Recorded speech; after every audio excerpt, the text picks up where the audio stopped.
अच्छा चलो वो प्रॉब्लम कर लेते हैं। Each interior angle of a regular polygon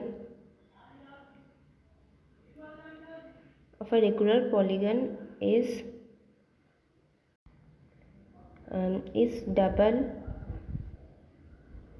of its exterior angle।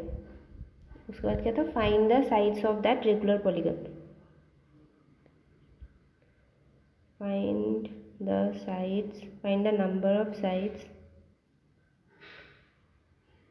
In the regular polygon. ठीक है, तो फिर इंटीरियर एंगल का क्या फॉर्मूला था, पहले बताओ कि सम ऑफ इंटीरियर एंगल का क्या फॉर्मूला था, n-2 इंटू 180। तो ईच इंटीरियर एंगल का फॉर्मूला मिल जाएगा n-2 इंटू 180 बाई n। क्योंकि सपोज तुम्हारे पास बहुत सारे एप्पल्स हैं, तो सम ऑफ ऑल एप्पल्स मतलब sum of prices of all apples है 120।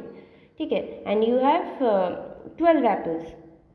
तो फिर तो ईच एप्पल का प्राइस क्या होगा, 120 by 12 by number of apples है ना, 120 है sum of all apples divided by number of apples, तो फिर ईच एप्पल का प्राइस मिल जाएगा।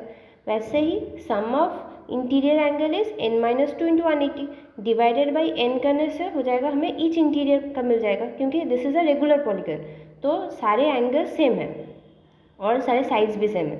ठीक है, तो n divided by n number of angle करने से हमें ईच इंटीरियर एंगल का मिल जाएगा। वैसे ही अब हमें एक्सटीरियर एंगल का करना है। तो exterior sum of all exterior angle का क्या बताया था कि 360 है, मतलब sum of all exterior angle of any polygon, वो रेगुलर हो या फिर इरेगुलर हो। ठीक है, उसका सम हमेशा 360 होता है। देन फिर तो ये वाला equation n-2 into 180 by n equal to 2 into 360 by n, क्योंकि डबल ऑफ इस एक्सटीरियर एंगल है, तो फिर हम ये लीनियर इक्वेशन तो लिख सकते हैं दोनों साइड सेम सेम है। तो ठीक है, हो गया ये वाला फॉर्मूला यूज़ करके। तो फिर देखो डिवाइडेड बाई n है। ठीक है, तो पहले लेफ्ट हैंड साइड जो n है नीचे n, तो उसको हम अगर उस राइट हैंड साइड में अगर उससे ऊपर भेजेंगे तो क्या होगा, 360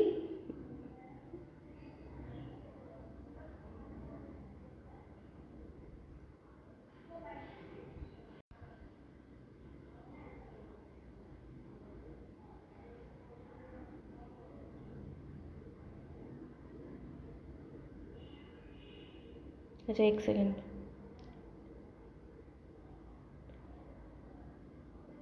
360 बाई n, वो लेफ्ट हैंड साइड वाला नीचे n है, तो राइट हैंड साइड में जाएगा तो फिर ऊपर चला जाएगा, तो फिर इंटू n तो फिर कैंसल आउट हो जाएगा ना। तो वैसे ही अगर ऐसे नीचे अगर डिवाइडेड बाई n हो सेम हो, तो ऐसे हम काट सकते हैं ना, एक ही बात है, इसलिए वो कट जा रहा था। Which now this implies multiply कर लेते हैं, n-2 इंटू 180 मतलब 180n minus 360 equal to n cancelled out हो जाएगा, तो ये वाला होगा अच्छा एक सेकेंड, 360 इंटू 2 मतलब 2 इंटू 360 बाई n था ना, तो एक second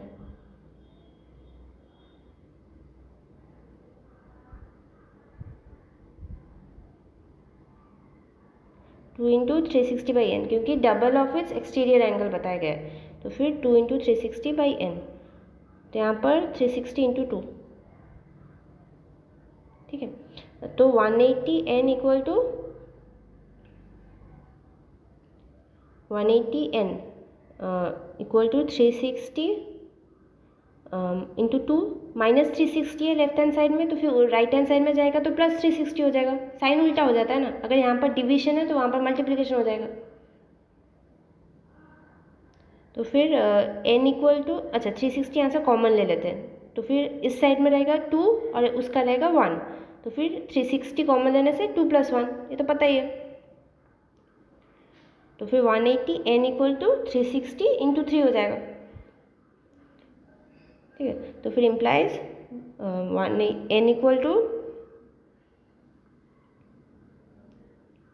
n equal to 360 into 3 by 180 के ऊपर है, तो फिर राइट हैंड साइड में जाएगा तो फिर नीचे आ जाएगा डिवाइडेड बाई 180, तो फिर ये वाला आंसर आ जाएगा, कैंसल आउट करने से 6 आ जाएगा। ठीक है, तो फिर n equal to 6, number of sides है 6। ठीक है, तो ये वाला प्रॉब्लम भी कर लेते हैं। The ratio between N exterior angle and interior angle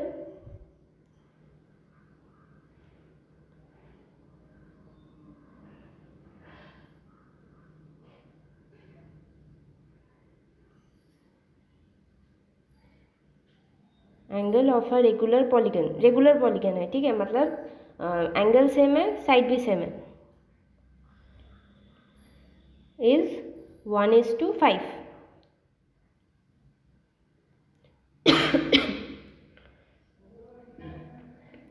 तो फिर फाइंड द एक्सटीरियर एंगल।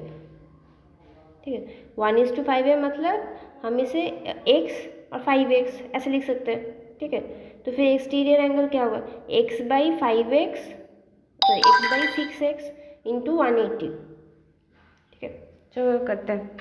पहले इंटू 180 क्यों होता है वो भी समझ लेते हैं।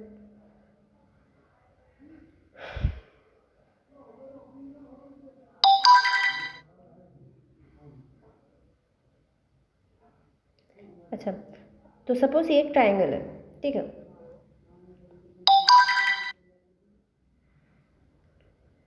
तो फिर इसका जो एक्सटीरियर एंगल है, मैं कोई एक्सटीरियर एंगल फॉर्म करती हूँ। अरे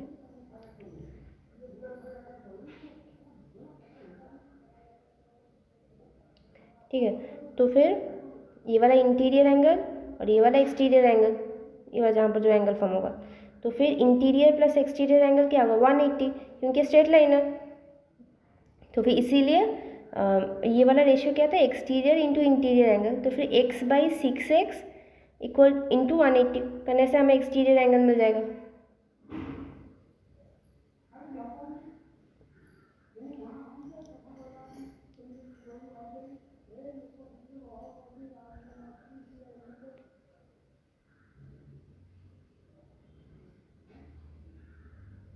x/6x into 180, x cancelled out, तो फिर 1/6 इंटू 180।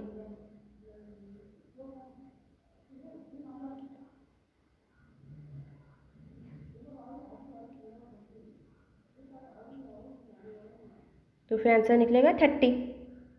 बस हो गया।